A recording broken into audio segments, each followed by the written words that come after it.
So you're stuck. You built a great business, it earned you a lot of money, and it even gave you a sense of purpose for a while. But now, it just doesn't feel right anymore. And at the same time, something brand new is brewing in you. The big question then becomes, do we stick with the old, or do we burn the boats and go all in with what's new? So in today's video, we're going to take a look at what the Bible says about being double-minded, trying to serve two masters. So if you're feeling divided, confused, or torn, then this video will bring you some clarity. So today we got a question from a bro who goes on to say, "Yo, Elliott, I've had a great business for years. I feel like I've outgrown my offers though, even though they still sell and I'm making good money. I feel guilty wanting to change what works. How do I build a new business model without burning down the ones that pay my bills?" Great question, bro. And you've come to a boat burner. I'm a boat burner. And if you've been watching me on YouTube for the past 20 years, you've seen me build and burn many boats. I mean, most of you guys probably know me from my Strength Camp channel, which has over 1.8 million subscribers that I don't even post to anymore. I built my Strength Camp gym. It got real big. We had multiple gyms all over the world and people were traveling to come and see me in St. Pete. Where is it? Ain't here no more. Burnt it all down to the ground. I created ebooks and courses all related to fitness and fat loss. You don't see them no more. I created a book, a bestseller called King. Can't even find it anymore. I did a whole bunch of other things, including camps and programs and coaching and courses and you name it. Try to find them. They don't exist anymore. Like I said, bro, I'm a boat burner. And I don't say that as if it's always a virtue. Like, I'm a very illogical businessman. Yesterday, I had a call with one of my guidance clients and we were talking about how he makes all his decisions with the sharpness of mind. Like he's very logical. And I explained to him that, well, I am totally illogical. Is he any better off than I am? Or am I better off than he?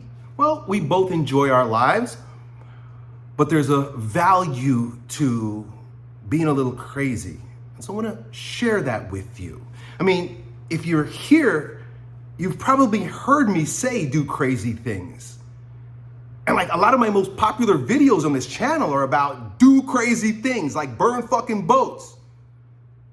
A lot of you guys were teenagers when you were watching that video and I was telling you like drop out of college and build your own business, right? Or stop listening to what your parents say and do what your heart tells you. All crazy, illogical shit.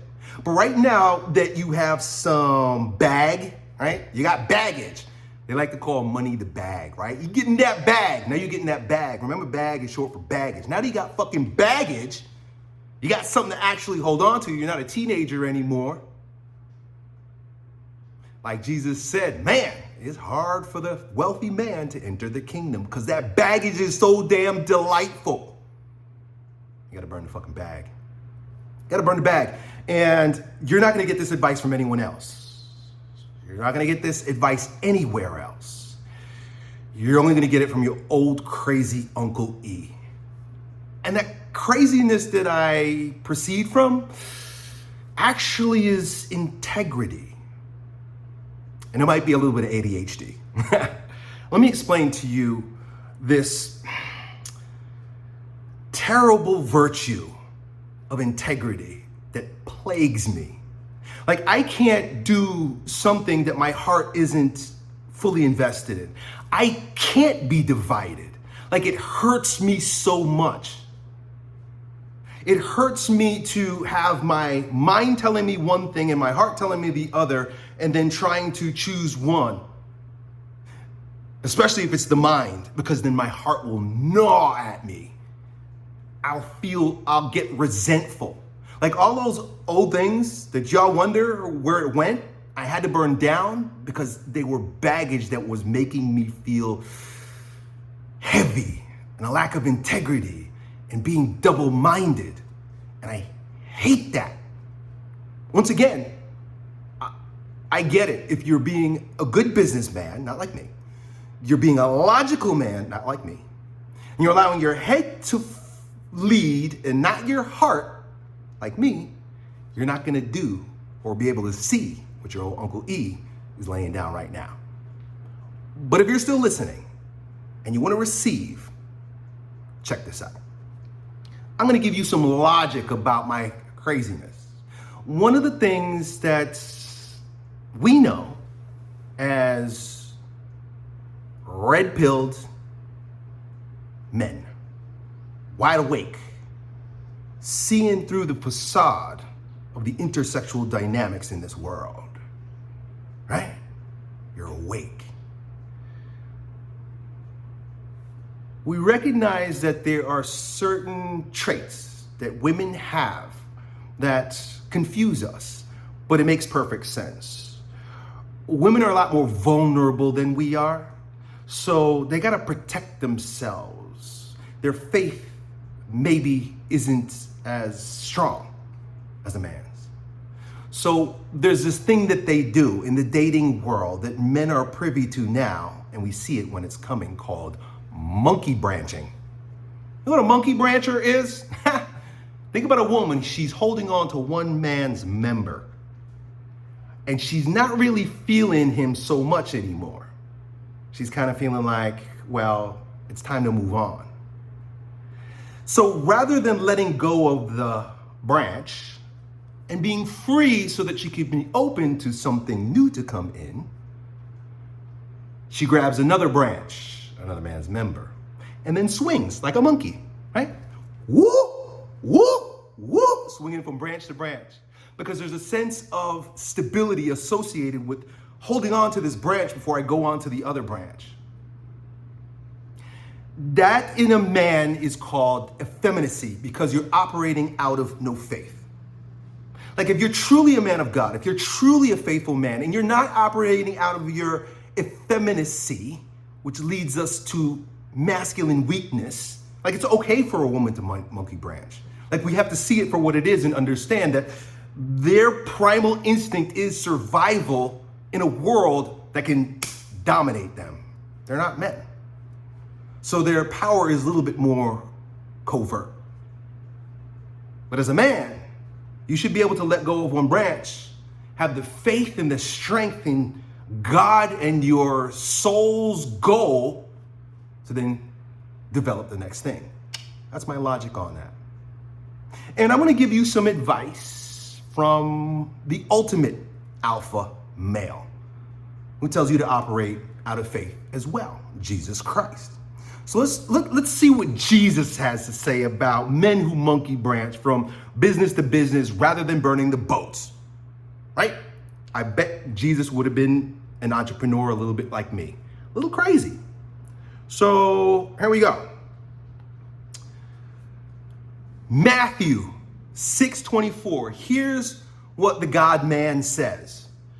No one can serve two masters. Either you will hate the one and love the other, or you'll be devoted to the one and despise the other.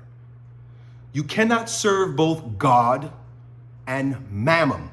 Mammon. Mammon. Even that word mammon kind of sounds like mammary glands. Sounds like mama. Sounds like matrix, matriarch. You can't serve God, which is a man, father, pattern, patriarch, and mammon, mommy, sucking her tits. That's what you guys are doing when you monkey branch.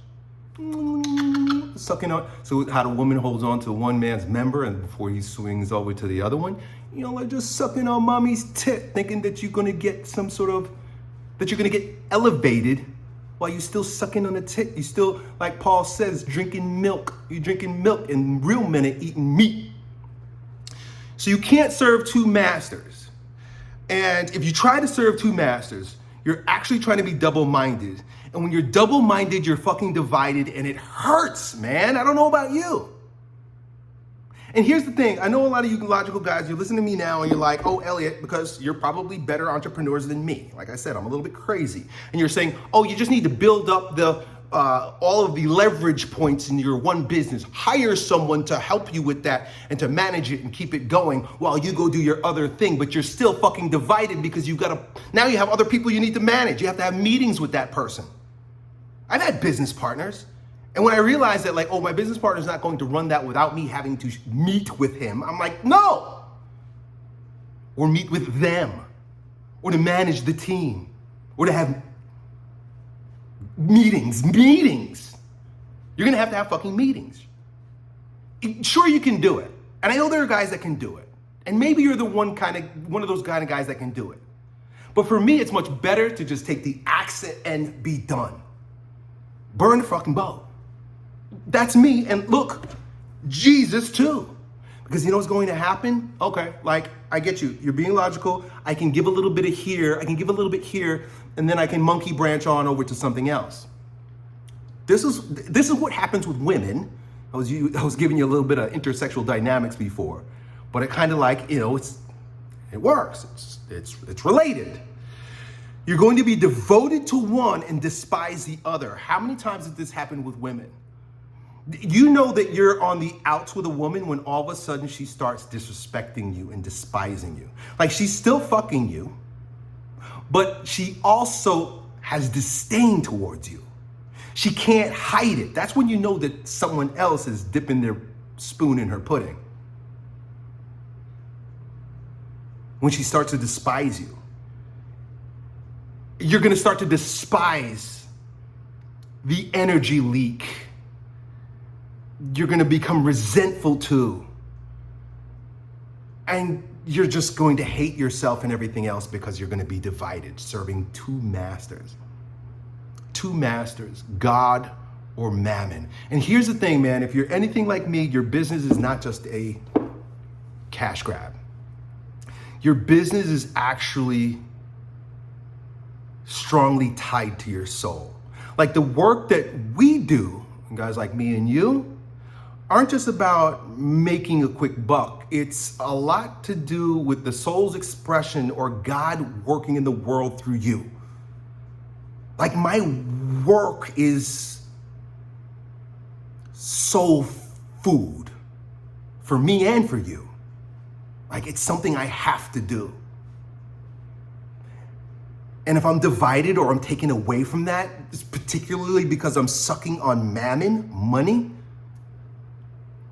I'm gonna hate both, dude. Serving God is serving what's true. Serving mammon is what your brain is telling you to do. The seat of the soul is in the heart. You gotta follow that. Not mammon, money, sucking the tit. Done.